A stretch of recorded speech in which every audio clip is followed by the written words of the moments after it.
yes, can you believe it? In less than 24 hours, we have playoff basketball. Let that sink in as we welcome you to our NBA Today playoff preview. I'm Malika Andrews, and over the next hour, we are going to dive into each and every series that tip off this weekend.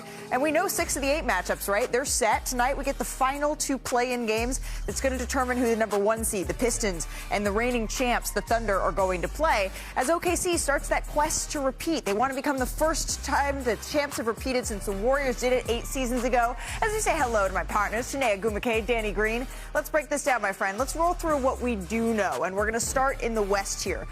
Here we know we have the San Antonio Spurs, Victor Wembanyama, in the playoffs for the first time, facing the Blazers. And then, this is a matchup we've seen a couple of times, right, over the last couple of seasons. The Timberwolves, the Nuggets, get your popcorn. And then we got the OG matchup here with LeBron James and Kevin Durant facing off. Right, that's kind. The legends.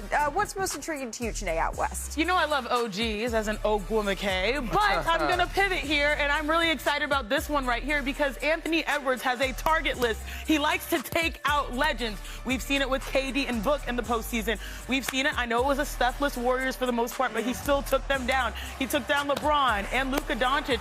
And so overall, when you think about Anthony Edwards, these are the moments that legends are made. Yep. He's so young, but the potential is already there for him to make more history. That's a little stink face you're giving over. Oh, you don't agree? No, I mean, I think it's going to be fun, lights, camera, action, but Minnesota, to me, has not been that great, and Denver's been really good. But I do want to see Anthony Edwards against Denver. He does take out Giants. It's always fun when these two play. All right, that's the West. How about we switch over to the East here, Danny? How many times... Impress me, Danny. Do you I'm not as impressive as you. Do you think these two teams, the Celtics and 76ers, have played in the postseason?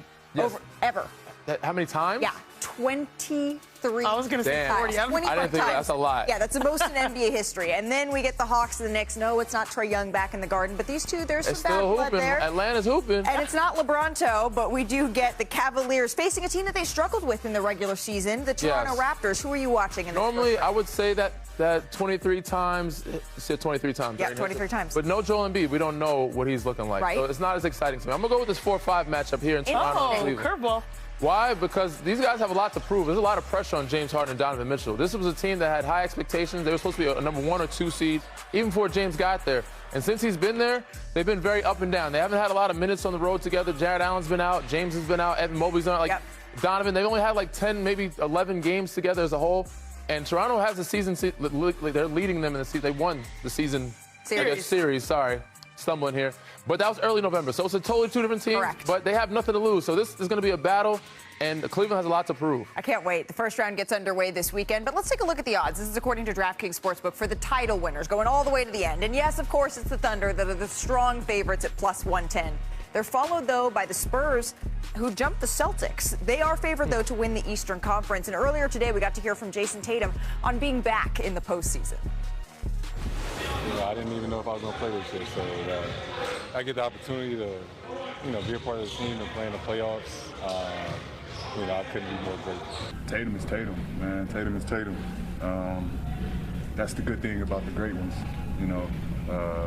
regardless if they're limited or if they're not all the way themselves. They just adapt to the game. It's one game at a time, and that's really just how I'm looking at it. However, the chips settle, but can't win a championship without winning the first one, so we just got to stack some wins. That's true. It's going to be great, though, to see JT back in the postseason. This is what he's been working to come back for, right? But when we're looking at the biggest storylines just of this first round, Sinead, he's certainly one. Is there another you're looking at? Oh, I'm so excited. For one player in particular. I'm always excited all the time. But this player, supersized player? It is. Absolutely. What will Wemby do? What will Wemby do? My claim to fame this season, maybe people slept on it, was before the All-Star break and Shai Gilgeous-Alexander was out, I said Victor Wembanyama is the most dominant player right now in the NBA. And hey, he made me look really smart because the second half of the season, he has been sensational. When he's played, the Spurs are 22-2 post-All-Star. And he's been averaging 26-12. It's not what you do, it's how you do it, dominating all facets. And so we've been waiting for a moment for Victor to really have a breakout when it comes to games that matters most. And so I'm excited to see what he'll do in the postseason. I mean, he's a superstar. We're all excited to see Wemby. But against Portland, I'm not as excited. I think they should beat them at 5 games. Which means he's going to have big games. For sure. It's Portland, but I'm excited to see Wemby. You're overlooking Donovan Clingan just like that. Yeah, right. I shouldn't. Donovan Clingan has definitely stepped up his game. He's been very good. But for me, who I'm looking at is the storyline of the Charlotte Hornets. And I hope they come out of this playing because we want to see that smoke with Charlotte and Detroit. I mean, Cade Cunningham's come back. They've had some. You see LaMelo talk crazy to certain guys on Detroit bench, Isaiah Stewart, whoever it is, Moussa Diabate, Miles Bridges. Kobe White's been playing at a high level, but Charlotte, to me, has been the best storyline of the second half of the season, if not the season. They could turn this around and get to that 8 seed and maybe put Detroit in a 6-game playoff series. This would be a heck of a year for this group. You're looking at an 8 seed. I'm looking at the defending champions, the #1 overall seed. Malika, you mentioned how long it's been since we've had a repeat champion. 7 champs over the last 7 years. Is itty-bitty Oklahoma City going to be the ones? It's a tiny little market. It's a tiny little market. Are they going to be the ones to end that trend? And, yeah, I'm excited about Wemby, but let's go north on I-35. Let's go north in the standings, and they might collide in the conference finals. But Oklahoma City, is this the next dynasty? If it is, you know, you got to repeat. And history says that they got a pretty good shot at being able to do so, right? Because when you take a look at #1 seeds, they've won the title 64% of the time since seeding began back in the mid-'80s. And that includes, of course, the last 3 champions. So no repeat since the Golden State Warriors did it in 2018. And, Danny, you've been on title teams that have mounted their comeback to try to do it again. It is hard to win consecutive titles. What do you think is going to be the thing that stands in Oklahoma's path? Because it's easy to just say OKC is going to do this again. It's much more difficult than that. No, it's harder to win a championship the second time around. Really? Yes, the target is bigger on your chest. Everybody's giving you their best shot. Teams are gearing up to change their rosters to beat you, to be like you, to take your formula and do it against you.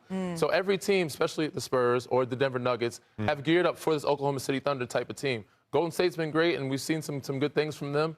I don't know if they have that yet, but I'm interested to see them in this playing game because they have some things that I'm looking forward to seeing. In order to repeat as champions, I think they have to get back to that blueprint of having their X factor be the Robin, right? We already know who the Batman is, the probably front runner, of course, Shai Gilgeous-Alexander for MVP, but people undercount what J-Dub did in that finals run. I'll never forget, rent-free in my brain, was that the game 40-piece five? game 5 of the NBA Finals that really helped OKC break through, because at that point, they were sort of going toe-and-toe, neck-and-neck with the Pacers, and they needed someone to take the pressure off of the SGA. And he delivered. J-Dub averaged 23 and 6 in the NBA Finals. Now, this year it was different because he missed a lot of games, and Chet Holmgren has stepped up in that void. But still, is that consistency or lack thereof going to impact them on their second goal right now? And Dub did that with a shooting wrist that needed surgery that caused him to miss the first 19 games. It really bothered him for a lot of the season. Then he had the hamstring problems. He's as healthy as he's been all season. That's good news. They got a big-time break, OKC did, on the last day of the regular season when the brackets broke, right? Because it looked like they were going to have to go through both Denver and San Antonio just to get back to the finals. Now, the way the brackets are set up, Denver and San Antonio are going to have a slugfest should that series happen in the second round. With Oklahoma City, I'm not saying they're getting a bye.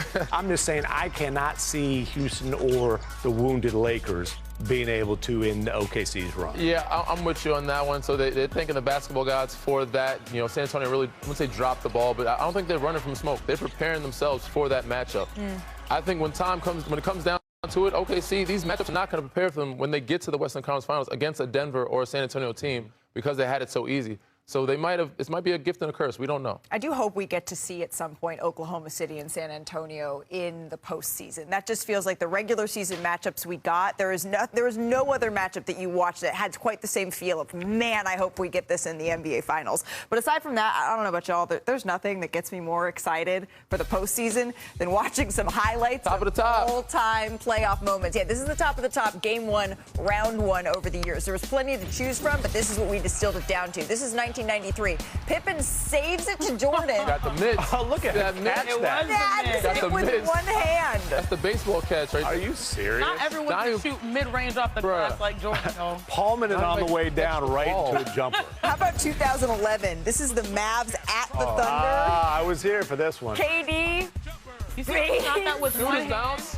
Over One-hand 2 finish. defenders. Look at this. Sean Marion. That was a push shot. Let me see that friendly roll. Jan Let me see Mahinmi. that friendly roll.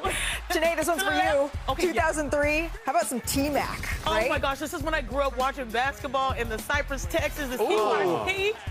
But, yeah, that was my team. That was my guy. That's Braun in high school there in the stands. Gotta put down the nachos. What the hell just happened? Everyone Everyone needs a snack. How about the Suns and Spurs? Same year, 2003. Suns down 2, 5 seconds left. Stephon Marbury. Did he call glass?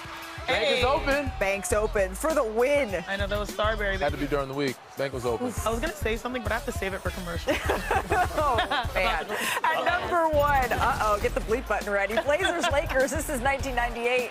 Watch out. Oh, no. Talk about catches. Mitts. Rumbling down the lane there for this Hey, you playoff. can't jump there. You cannot jump there. We got to get some more of these types of highlights this weekend. This is just the beginning. This, you mean the play-in tournament? Then heck yeah, it's win or go home tonight. And in the East, you have LaMelo Ball, who is in action. And the Hornets, they're looking to sting Paolo Banchero and the Magic. Remember, the winner of this game, they're going to be the 8th seed, and they're going to face the Pistons. And over in the West, Steph Curry and the Warriors taking on Devin Booker and the Suns. The winner will have the luxury, will have the privilege of facing the Thunder. Itty bitty. And you see the Warriors moments ago, they held this optional shoot around. Al Horford, he was the hero in that fourth quarter, hitting a lot of threes. Of course, Draymond showed up on the defensive end. He was huge as well. So let's get set for this one as we say hello to Anthony Slater, who covers the Warriors for us, and he is in sunny Phoenix. So, Slater, what's the mindset here for Golden State as they head into this matchup that they absolutely need to win?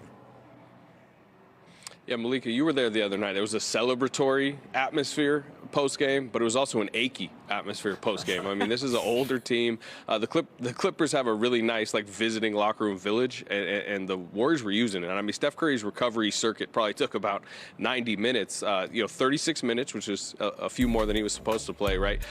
That's only the 4th time this year he's reached that much. They did not practice yesterday. They flew. You mentioned the optional shoot-around. I did not see Steph at it today. It seems like he's kind of prioritizing the rest. But they know the stakes tonight. They also know who they're going against. Dillon Brooks, a longtime Steph Curry nemesis. If you remember last playoffs against the Rockets, Steph Curry had a thumb issue and Dillon Brooks was, hitting it after shots. It was something the Warriors were pretty upset about. So they know Brooks is going to come in, play really physical with Steph tonight. It's a short turnaround, but, Steph Curry with these stakes, even with the bulky knee, I mean, we've seen what he can do. Yeah, I mean, Dillon Brooks is somewhere hearing, achy Golden State Warriors and doing that stare down that he does before every single game. You mentioned the achiness. Kristaps Porzingis, he had 20 points, was huge on Wednesday against the Clippers, but he's questionable here with ankle soreness. Is this a true questionable? How likely is it that we see him out there? Yeah, again, Porzingis it's always tough because he's been ruled out of games that you expect him to play. But everything as of this hour, I'm hearing from the Warriors is an expectation. Kristaps Porzingis, despite the ankle soreness, will play. He was limping the other night. He had it taped up post game. And Draymond Green, had his own issues, but he's been cleared to play. But yeah, I do expect Porzingis out there. And if Steph Curry does miss 12 minutes of the 48, Porzingis needs to be that second scorer. Yeah, Porzingis was so big for them, and having it as close to healthy of a roster as they can, they're going to need that against Phoenix. Slater, we appreciate it. Enjoy tonight's game. Steph Curry, he is quickly becoming the king of the play-in. He's gone for at least 35 points in 4 of his 5 career play-in games. That's, of course, in large part thanks to the two-man game between Steph and Draymond, which my girl Shanae, she saw that coming. Clippers, she tried to warn you before the last game. Previously on NBA Today. Steph Curry and Draymond Green work extremely well together offensively. This is how you get a shooter some looks. Slam screens here creates a wide open window. This is the last thing you want to see if you're an opposing coach. Steph with that much room, it's just a layup for him. They generate the most points per direct handoff. This is the best two-man action. Again, this was before they played the Clippers, so teams know it's coming, Janae. You tried to tell them. So Phoenix, pay attention here. It's them that has the task of stopping that. What is Phoenix facing? Let's turn the page because the Golden State Warriors had the advantage versus the Clippers bigs, but versus the Phoenix Suns, it's a completely different story because the Suns defensively can play small ball. These are the actions that created Steph Curry's 35-point night. The drop coverage by the bigs for the Clippers, that's barbecue chicken for Steph. Instead, for the Suns, they have people that can switch. Their small defensive lineup with Brooks, Iguodala, if you think about it, Dunn, number of players, O'Neal, that can get up around the three-point line and close the gap. Now, this is the crazy slam screen. How does he pass it behind his back like that? They just know each other better than anybody else. Here, he's going to attack the open side. When you have your high foot up there, Steph is just going to make sure it rains from 3. But the Suns actually have better defenders for that small ball action. Now, you guys know I love stats. I love numbers. But sometimes they just blow your mind. We know Steph does damage with his feet. He runs more than any player to get his threes, but Steph Curry also has the shortest average gather and duration, which is catch and shoot on three-point attempts this season at 0.63 seconds per Genius IQ. So he combines the movement and speed with super fast form.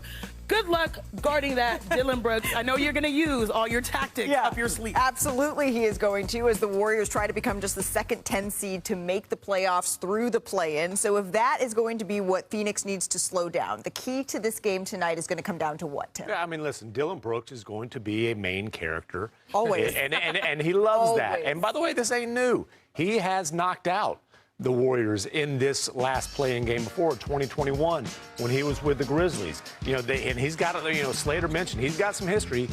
Last year with the Rockets going after the thumb, you'll recall the 2022 series with Memphis when that's a cheap shot on a chase down. The Warriors did not take kindly to that. I like that. Him and Draymond have had their share of beef over the years as defensively dominant, big personalities. But Dillon Brooks, he talked yesterday after practice about how much he looks forward to the challenge of Steph and Draymond and Steve Kerr. This is a dude that pokes bears, and there's a couple of bears in the building tonight. Yeah, for sure. For me, it's the others of Golden State. When we've seen from Al Horford and Santos, even Porzingis, if they continue to play like that, we could see a Miami run in the West, coming from playing games in the 18 and possibly beating or winning some games in OKC. I want to say beating OKC, You think but they can get win a couple some of games on OKC. But nobody expected, you don't game plan or having a scouting report for Al Horford to have 12 points in the fourth, 4 threes.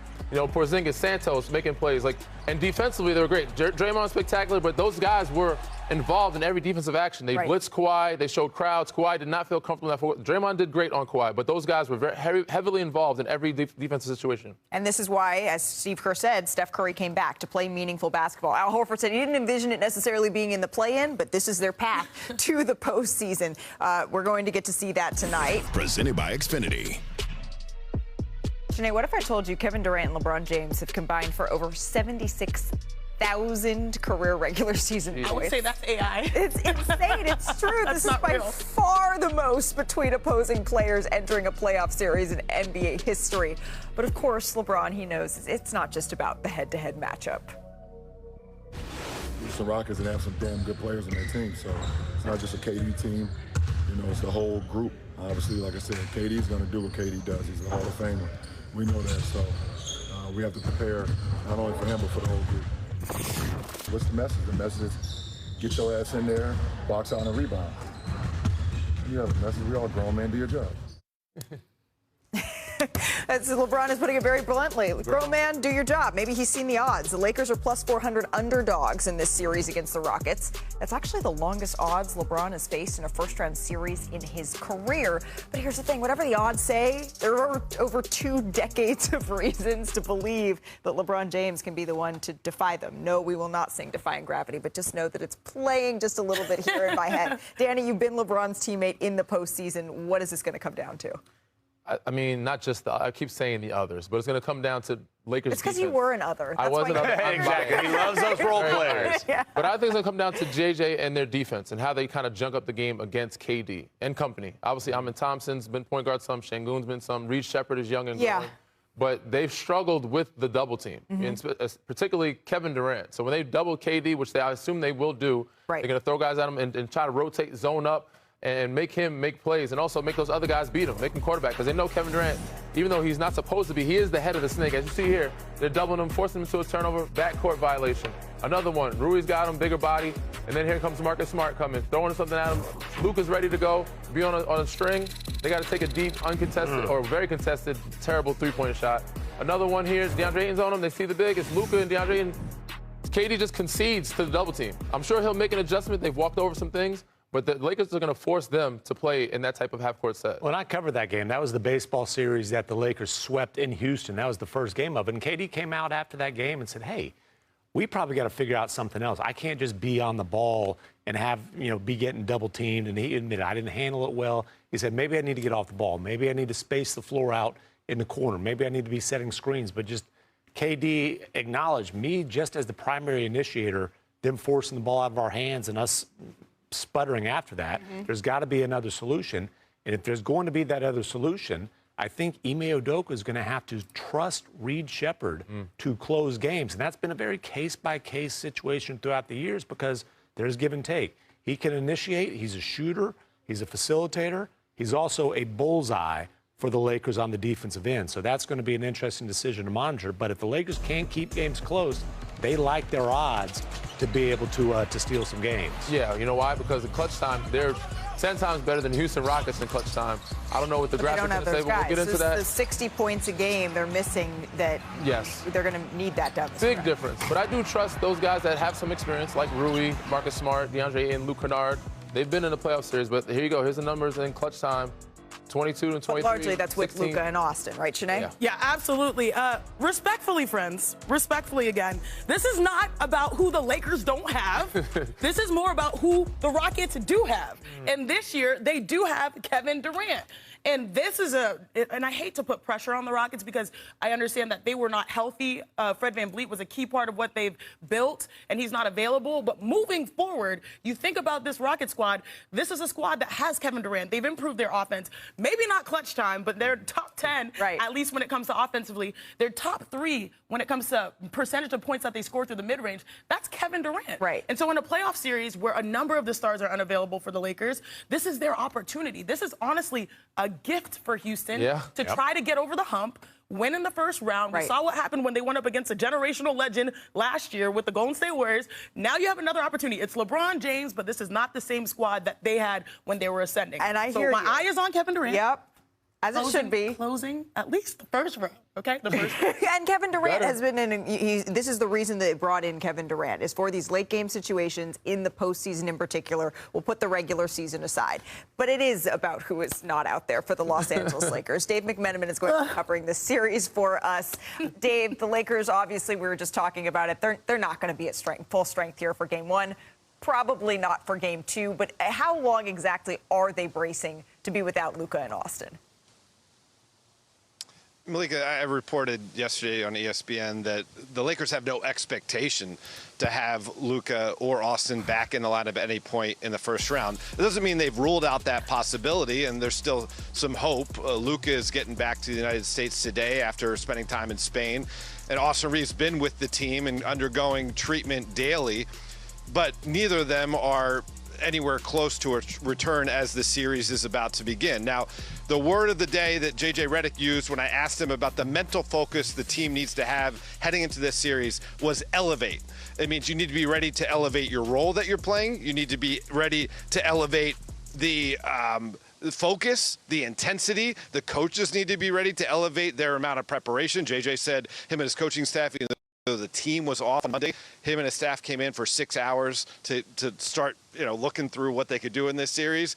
And so they're just trying to keep all their focus on game 1. They know it's going to be a challenge. LeBron James called the Houston Rockets one of the most intimidating rebounding teams in NBA history over the last 25 years.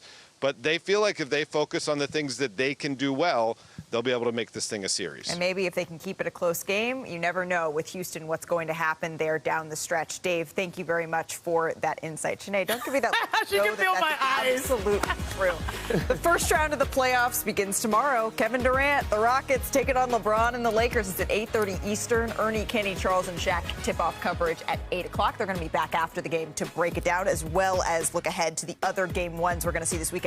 Also, notice the Lakers schedule. Very drawn out here over the course of the first round. Rest and recovery. Yes, as we continue our NBA Today playoff preview, let's check in on the other series that get underway that we were mentioning with a little full court press here. We're going to start in Boston. That's where the Sixers and Celtics are. Tim Bontemps, are we going to see Joel Embiid this round? We're not going to see him in game 1, Malika, and from there on, we'll see what happens. Nick Nurse said today to reporters in Philly, his only focus is on having a good game plan for game 1. He knows he won't have Embiid then. There's a chance he could come back later in the series, but it's a matter of how he continues to recover from that appendectomy that he had last week in Houston. Yeah, just so unlucky needing to get an appendectomy in this time here. Tim Bontemps, thank you very much. Let's go out to the 4-5 matchup between the Raptors and Cavaliers. Jamal Collier, how are Donovan Mitchell and company preparing for a team that swept them during the regular season? With a lot of conditioning, Malika, during practice this week, the Raptors are the #1 team in the playoffs as far as transition points. but also because this team can think about last year against Indiana in that upset and the way the Pacers were able to kind of run them up and down and out of the gym in that series. That's why Donovan Mitchell said it's not just a physical conditioning they have to focus on, but also mentally to still play at their best, be disciplined when that fatigue sets in, and push past that to still be the best version of themselves. Jamal, thank you. It's win or go home for the Hornets and the Magic tonight. Knippel, he actually posted his lowest scoring output since November in the play-in opener. So how is Charlotte planning on getting him back going here? Malika, was quite eye-opening. The potential rookie of the year sitting out the last 142 regulation and all of overtime, going 2 for 12, 0 for 6 from 3. I asked Charles Lee this morning at shoot-around, was he hurt, banged up, or what? And he said, look, he's fine. It's just a decision that I had to go with guys that I needed at that time. It was a tough decision.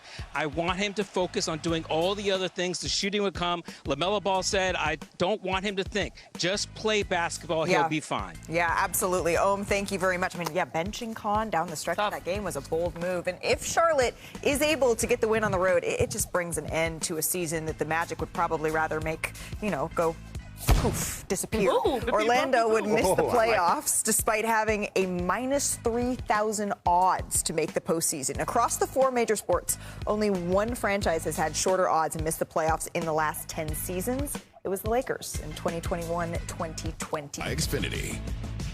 Friends, when was the last time there was this much anticipation for a playoff debut? Long time. 23 years ago? Maybe Wemby is trying to become just the second player since the first few seasons of the league to win a title during his first playoff run as the team's leading scorer in the regular season. That is a tall task. We don't see that often. Here's Victor on what he expects from the postseason. I can't really help it but dream about it, of course. But we have to stay grounded, stay in the moment. And before even thinking about game 1, I have to think about showing up the right way. I practice, doing all my stuff, preparing, being locked in on the scouts. But yeah, I dream about it every day. As he should. And Vic says he needs to stay grounded, but we don't. We can put those high expectations. Yeah. Yanni, what are you hoping to see? What comes to mind is that first game of the season against Dallas, when I thought Dallas was going to be a good team, and he kind of dismantled that single-handedly and made AD look like a regular big man out there. When he had 40 and 15 against Anthony Davis, I was like, whoa, this kid is unbelievable. So I'm expecting that type of night from him.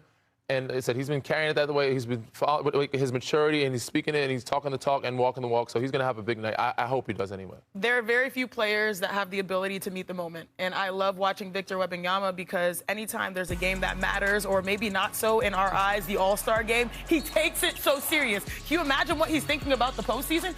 The crazy thing about Victor is that from that podium, he's so polite. He's so professional. But when he's on the floor, it's like he wants to destroy everyone. Sasha Fierce. Sasha Fierce, baby.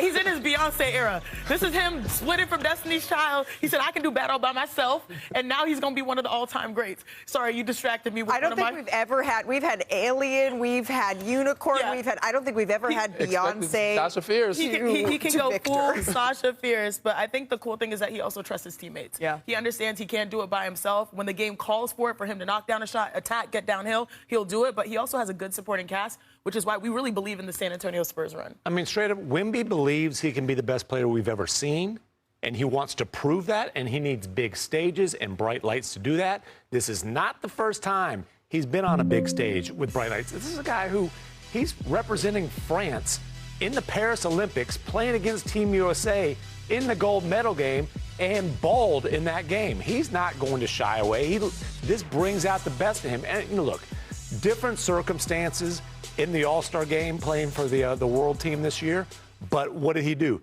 He brought it in that game. He upped the level of competition in that game. And by the way, a teammate of his in that game was Denny Avdia, and Wemby was asked about Avdia's game and had some interesting comments that weekend.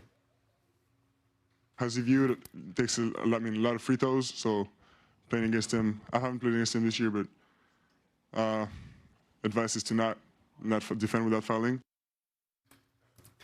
Don't foul. Defend without fouling. And that is a lot easier said than done because Denny Avdia is a bulldozer off the dribble, a dominant driver who's going to put that big old left shoulder into guys and create the contact. I mean, look, he's going to go right, and you're going to have problems with it. Can't stop him going right. If Portland has a chance to steal this series or to make this a series, He's going to have to get downhill, and he's going to have to get Victor Wembanyama in foul trouble. But we have to give credit to where credit is due. David Dennis Jr. coined the phrase that the new stat for Victor Wembanyama is the hell nah. Like you drive in and hell nah, I'm not going to shoot that ball. Yep. But I do think that Denny, he's been one of the most delightful players in this postseason, in the play-in. Fearless. Because people are starting to see how his approach to the game is just relentless. And look, more free throws per game than Shai Gilgeous-Alexander, right? So he's really crafty. But he earns them. Yeah, he is crafty when he's trying to get to the hoop there. So that's going to be a lot of firsts in that series that we're going to get to see. A lot of guys getting their first tastes of the playoffs here.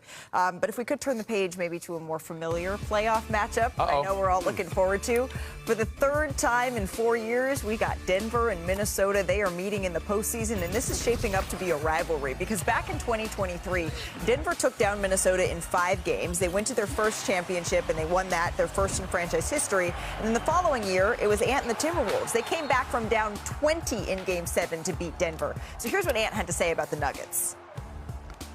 Yeah, for sure. Yeah. I don't think there's anything else to call it but a rivalry. Yeah. Is that good for the league? You don't see a lot of rivals in the league anymore. Do you think that's good for the league? I think it's a lot of rivalries in the league now. So? Yeah, for sure. I think me and Denver is one of them. A little bit of everything, like you said.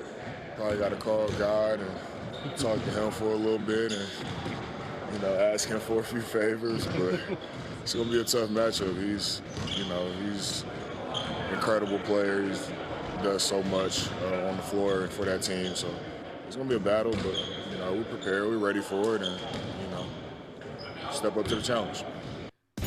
See, Danny, you heard me at the beginning of the show. The most intriguing matchup is right here, Minnesota, Denver. Let's break this down. Let's take the stars of this matchup. I'm the post player, so I'll take the post for Denver, and you'll take the guard for Minnesota. Let's talk about Nikola Jokic because it's wild. He is averaging a triple-double, 28, 13, and 11, and he's so good off the bounce. He's the perfect combination of force versus finesse. He wants to get that two-man action with Jamal Murray. It does not matter. He has a pirouette. I know people said he played water polo, but was he a ballerina or something to get downhill against Randall, against Gobert? He can feast. Versus Randall, he's mobile. Versus Gobert, he's able to still get these straight line drives. But watch, he uses the force here to throw Gobert, the defensive player of the year, multiple times off.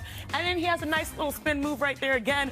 And of course, that signature touch. How good is he against the Timberwolves? Let me tell y'all, he shoots around 71% against Randall and over 60% versus Gobert, who are tough defenders in the NBA. So when it comes to postgame, Denver's got it on lock. Okay? Yes, they do. And like you said, it's gonna be fun to watch because why? Like Anthony Edwards said, me in Denver, we have a rivalry. He didn't say the team, so I believe in Ant. It's the rest of the guys I don't believe in. But you better believe Denver's gonna throw traps at him like this. Jokic is out on the floor. They're gonna make him make plays. And this is a guy, Rudy Gobert, rolling to the basket. This is the guy that you want to be quarterback and make the plays. Right here, Rudy gets the ball. He makes the right play. He sees the 3-on-2. Julius Randle cuts that back door, works the dunk area. He makes a small little bounce pass for him for easy finish and a layup. Second opportunity here, they're going to double him. Even with the DHO, you got Jokic here. They all done with Peyton Watson, showing crowd. You have Julius Randle. He's wide open. He's a better quarterback. This is the guy you want to make plays. True. Anthony Edwards overthinks it a little bit, tries to outthink the defense, pump fakes the ball and tries to throw a corner. Strawther gets a hand on it. That's a bad possession for them offensively. They have to shoot a half-court heave. And as you see, in the pick and rolls, 15 pick and rolls, they have 4 points in those pick and rolls when he's blitzed. So they haven't been very successful in the blitz. They're going to have to figure that out. That's going to be on Anthony Edwards, and I believe he's going to do that. But I'm trying to see if Jaden McDaniel steps up and Julius Randle. So those are the two guys that I'm looking at to help make this a really good series. You know what's interesting? It's WrestleMania day today. Styles make fights. I don't know if you can catch these hands, but we're going to have a good matchup, and this one will be a big fight. Got a good right hook? No, I've never fought before. The first round, it continues Sunday on ABC with those 2 additional game ones, the Celtics and the Sixers, and then SGA and the Thunder hosting either Steph and the Warriors or Devin Booker and the Suns. I'll be on the sidelines for that. Let's go. Bernie, Kenny, Charles, and Shaq. Tip-off coverage at 12:30. They usually have fun, but I just hope they have as much fun as we do around these parts. I want to look like a draft at 6 in the last 6:30. I know we're gatekeeping that video. If the Celtics and the Pacers had a baby, you get the Charlotte Hornets.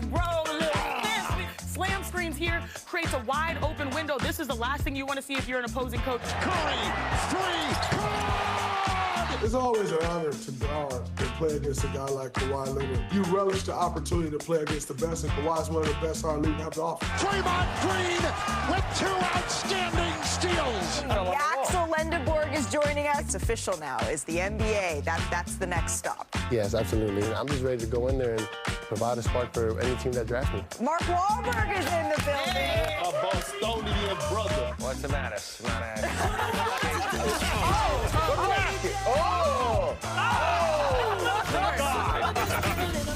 DraftKings Sportsbook. So we're going to start in the East, Janae.